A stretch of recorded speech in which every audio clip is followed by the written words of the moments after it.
আজ কালীপুজোর রাত বাইক নিয়ে বেরিয়ে পড়েছি। একটু ঠান্ডা আবহাওয়া চলছে আর চারিপাশে আলোই আলো। আমরা এখন যাচ্ছি নন্দকুমারের দিকে। ওইখানের প্যান্ডেলগুলো খুবই সুন্দর হয় প্রতি বছর। তালপুকুরে গেট পড়ে গিয়েছিল, তারপর চলে এলাম নন্দকুমার। রাস্তার আলোগুলো কি সুন্দর লাগছে না?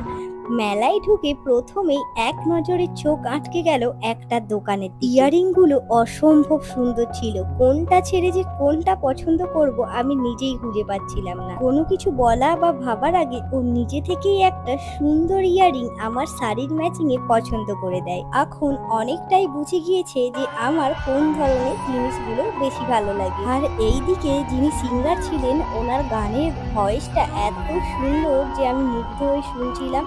আর সত্যি খুব মিষ্টি গানের গলাটা ছিল।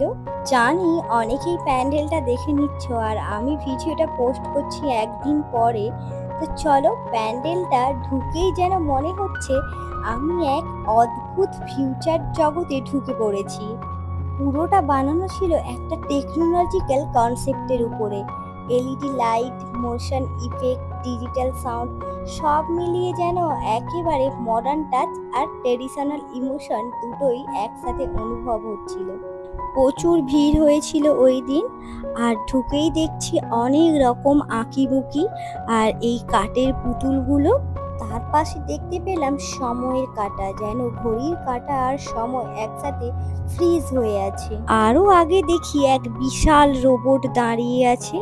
দেখতে যতটা ভয়ঙ্কর ততটা আকর্ষণীয় ছিল। এই প্যান্ডেলটা আমার অসাধারণ লেগেছে, এত ভালো লেগেছে যে বলার কথা নয়। আর আমি এত বকে যাচ্ছি না বকে তোমরাও একটু প্যান্ডেলটা দেখো। যারা দেখোনি আশা করি অনেকেই দেখে নিয়েছো, যারা আমাদের এই তমলুকের এইদিকে বাড়ি। আর মায়ের মূর্তিটা তো একদম চোখ ফেরানো, তাই এত সুন্দর লাগছে ঠাকুরটাকে, কি বলবো, এক কথায় অসাধারণ। একটু জুম করে দেখায় কি মিষ্টি লাগছে না? এত সুন্দর মিষ্টি কালী আমি এই প্রথম দেখলাম।